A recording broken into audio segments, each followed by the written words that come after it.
Autoline Daily is brought to you by Bridgestone, passion for excellence. This is Autoline Daily for July 19, 2010, and now the news.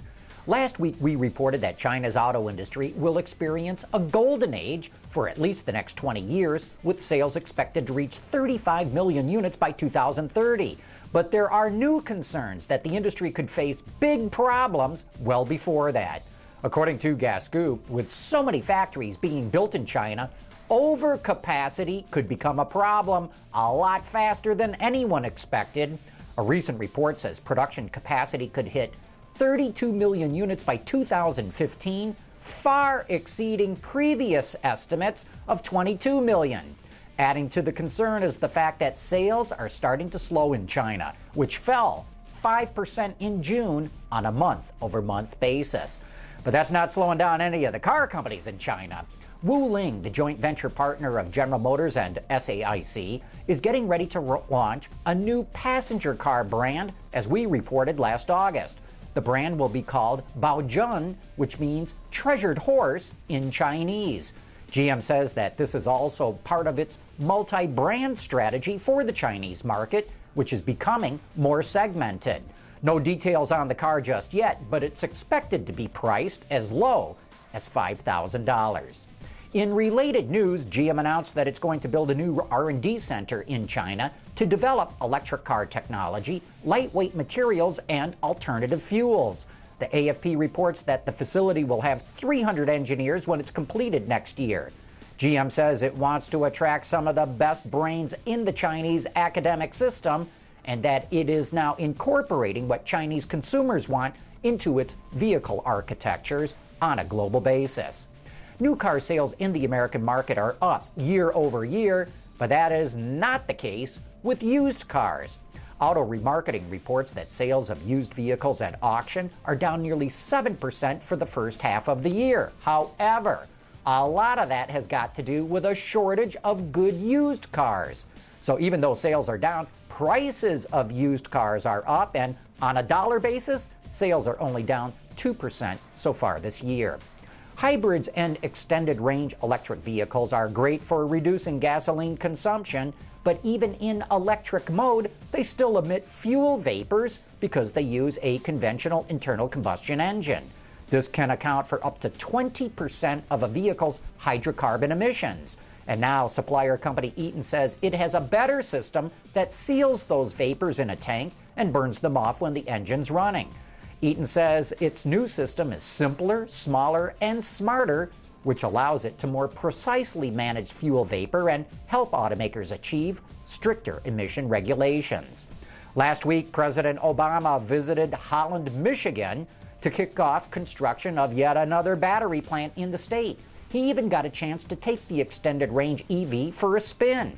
GM's been really hyping the car ever since the concept version premiered at the Detroit Auto Show a few years back, but not everyone is sold on it. The Detroit News reports that comedian and TV host Jay Leno had some less than flattering things to say about it. He said, and I quote, "If you didn't know, you might think it's a Cobalt or a Camry." A Camry, Jay? Wow. Here's something else that he said. "I don't think there's a lot of cachet in having the first one." Well, geez, looks like Leno is no fan of EVs, or at least not this one. Coming up next, we're going to take a look at the greatest gathering of Saab aficionados anywhere in the world. Introducing Bridgestone's third generation of run-flat tires with groundbreaking new Bridgestone technologies. Bridgestone run-flat tires offer improved ride comfort, lower rolling resistance, and improved wear while giving you the peace of mind and comfort you need. Saab may have gone through a lot of changes in the last year, but one thing that has not wavered is the love that Saab owners have for their cars. The Autoline crew saw that up close this past weekend at the Saab Festival in Trollhättan, Sweden. Here's Isaac Bouchard with that report.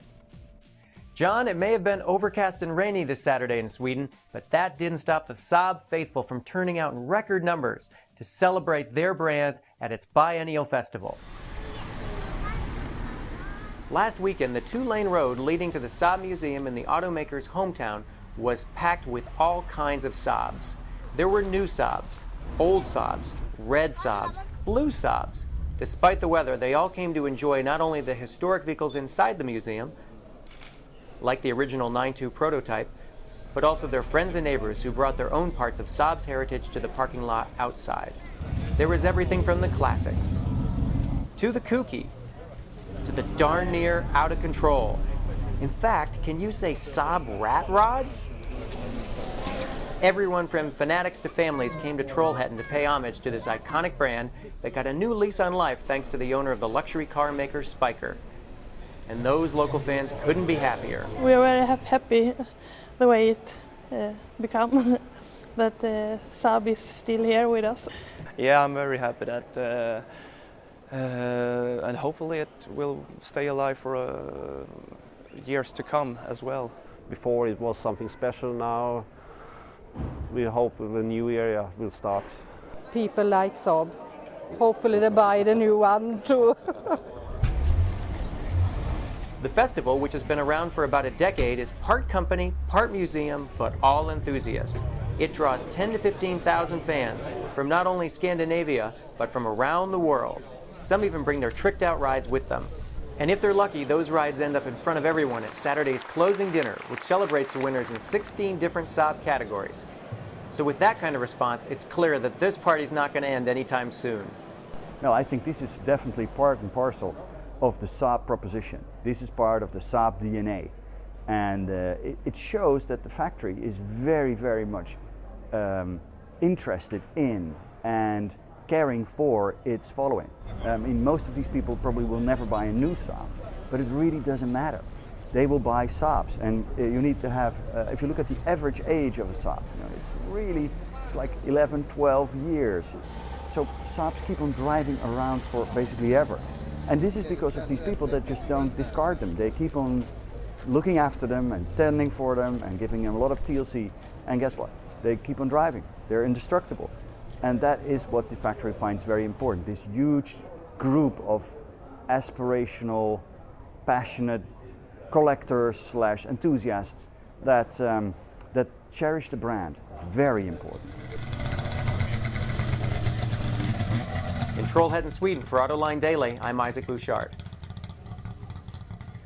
Thanks for that, Isaac, and we'll have more on that event later in the week. And that is it for the most important news in today's global automotive industry. Thanks for watching. We'll see you tomorrow.